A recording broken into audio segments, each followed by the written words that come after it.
Hello everyone, এটা হচ্ছে আমার আইবুড়ো ভাতের দিনের ভিডিও। এই ভিডিওটির মাধ্যমে আমি তোমাদের সাথে শেয়ার করব আমি ওই দিন কীভাবে রেডি হয়েছিলাম, কি প্রোডাক্ট দিয়ে মেকআপ করেছিলাম। আর তোমাদের মধ্যে অনেকেই আমাকে জিজ্ঞেস করেছিলে যে আমার এই দিনের শাড়িটা আমি কোথা থেকে নিয়েছিলাম। তাই এই ভিডিওটার মাধ্যমে আমি আমার শাড়ির ডিটেলস, জুয়েলারির ডিটেলস এবং পুরো লুকটাই তোমাদের সাথে শেয়ার করতে চলেছি। তাই ভিডিওটা স্কিপ না করে অবশ্যই পুরোটা দেখো। এই দিন সকালে ছিল আমার আশীর্বাদ আর রাতে ছিল আইবুড়ো ভাত। আশীর্বাদের মেকআপের ভিডিওটা তো আমি আগেই পোস্ট করেছি, আর এটা হচ্ছে আমার আইবুড়ো ভাতের সাজ। সত্যি বলতে ওই দিন আমি অনেকটাই এক্সস্টেড হয়ে পড়েছিলাম, যেহেতু সকালে আমার আশীর্বাদ হয়েছে, তখন রেডি হয়েছিলাম এবং আশীর্বাদের সময়টা অনেকটা ইমোশনাল হয়ে গিয়েছিল, অনেক কান্নাকাটি করেছি, তাই চোখ মুখ একদম বসে গিয়েছিল। তাই মেকআপটাকে আমি খুবই সাটেল এবং সিম্পল রাখতে চেয়েছিলাম। আমি কি প্রোডাক্ট ইউজ করেছিলাম তার বেশিরভাগটাই আমি ভিডিওতে দেখিয়েছি।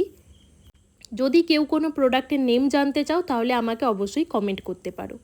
এখানে আমার হেয়ারস্টাইল করে দিয়েছিল আমার খুব প্রিয় ছাত্রী অন্বেষা দি, পুরো আমার বন্ধুর মতো। আর আমাকে অনেক হেল্প করেছিল আমার খুব কাছের বন্ধুরা পায়েল আর প্রিয়াঙ্কা।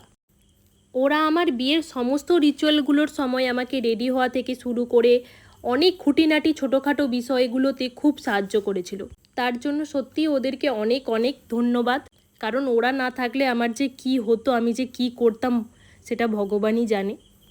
আমি আমার আইবুড়ো ভাতের দিনের লুকটা রাখতে চেয়েছিলাম একদম সাউথ ইন্ডিয়ান স্টাইলে, কারণ ওই ধরনের শাড়ি পরা, ওই ধরনের হেয়ারস্টাইল আমার খুবই পছন্দের। তাই আমি ভেবেই রেখেছিলাম আমার বিয়ের সমস্ত ফাংশানের মধ্যে অন্তত একটা লুক আমি সাউথ ইন্ডিয়ান স্টাইল রাখবো। আর যেই ভাবা সেই কাজ। আমার এই শাড়িটা হচ্ছে একদম পিওর কাঞ্চিপুরম শাড়ি। এই শাড়িটা দেখেই আমি ডিসাইড করে নিয়েছিলাম যে এর সাথে আমি একটা সাউথ ইন্ডিয়ান লুক ক্যারি করব। এই শাড়িটার কোনো লিঙ্ক আমি প্রোভাইড করতে পারবো না, কারণ এটা আমাকে আমার মামাবাড়ি থেকে দেওয়া হয়েছিল। আমার ছোটো মামি এটা চেন্নাই থেকে কিনে এনেছিল। শাড়িটার দাম প্রায় 7,000 টাকা মতো। আর ব্লাউজটা আমি বানিয়েছিলাম এই শাড়িটারই ব্লাউজ পিস থেকেই। ব্লাউজটা আমি একটু কাস্টমাইজ করিয়ে নিয়েছিলাম আমাদেরই বাড়ির সামনের একটা টেলারের কাছ থেকে। ব্লাউজ বানাতে প্রায় 2,000 টাকা মতো খরচা হয়েছিল। আর এই জুয়েলারিগুলো আমি কিনেছিলাম গড়িয়াহাটের মার্কেটের একটা নর্মাল শপ থেকে। গড়িয়াহাটের মার্কেটে ঘুরতে ঘুরতে হঠাৎই এই জুয়েলারিটা আমার চোখে পড়ে।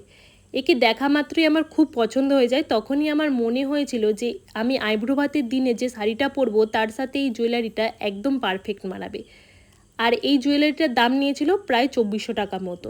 আর আমি হাতে যে কঙ্কন এবং চূড়টা পরেছিলাম সেটা গোল্ডের, তাই ওটারও কোনো লিঙ্ক আমি দিতে পারবো না। অনেকেই আমার বিয়ের বিভিন্ন লুকের অনেক প্রশংসা করেছো এবং জানতে চেয়েছো যে আমি কোথা থেকে কি নিয়েছি। যেগুলোর লিঙ্ক দেওয়া সম্ভব আমি সেগুলোর লিঙ্ক অবশ্যই তোমাদের সাথে শেয়ার করেছি, কিন্তু যেগুলো অফলাইন স্টোর থেকে কেনা সেগুলোর লিঙ্ক দেওয়া তো সম্ভব না। তবে যেসব দোকানের নাম বলা সম্ভব সেগুলো আমি অবশ্যই বলে দেব। অনেকেই আমার বিয়ের বেনারসি, আশীর্বাদের শাড়ি, লেহেঙ্গা সব কিছু স্টোরের নাম জিজ্ঞেস করতে চেয়েছো। যারা আমাকে মেসেঞ্জারে বা পার্সোনালি মেসেজ করেছো তাদের সবাইকেই কিন্তু আমি রিপ্লাই দিয়েছি। এরপর শুরু হয় আমার আইবুড়ো ভাতে সবচেয়ে ইমোশনাল মুহূর্তটা, যখন আমার মা আমাকে আইবুড়ো ভাত খাইয়ে দিচ্ছিল। সেই মুহূর্তটা আমার কাছে সত্যিই খুব স্পেশাল, যেটা অন্য কোনো কিছুর সঙ্গে তুলনা করা সম্ভবই না। কারণ সেই প্লেটের প্রত্যেকটা খাবারের সাথে যেন মায়ের ভালোবাসা আর আশীর্বাদ মিশেছিল। মনে হচ্ছিল ছোটোবেলার সব স্মৃতিগুলো একসাথে ফিরে আসছে। এখানে আমার প্রত্যেকটা পছন্দের খাবার রান্না হয়েছিল, যা আমি খেতে ভালোবাসি। আমার ভাই বোন দাদারা আমাকে আমার সমস্ত পছন্দের পেস্ট্রি, চকলেট, চিপস, মিষ্টি, ফল, যা আমি খেতে ভালোবাসি সব কিছু এনে দিয়েছিল এবং এত সুন্দর করে ডেকোরেশন করেছিল আমার এই বসার জায়গাটাকে। যেদিন থেকে আমার বিয়ে ঠিক হয়েছে ঠিক সেদিন থেকে আমার মা কান্নাকাটি শুরু করে দিয়েছিল। আমি অনেক চেষ্টা করেছিলাম নিজেকে স্ট্রং রাখার, কিন্তু আমি থাকতে পারিনি। এই ভিডিওটা এডিট করতে গিয়ে এখনও আমার চোখে জল আসছে, এখনও আমি ইমোশনাল হয়ে পড়ছি। যাই হোক, ভিডিওটা ভালো লাগলে অবশ্যই একটা লাইক আর কমেন্ট করে যেও, আর পেজটা ফলো করে রাখতে ভুলো না।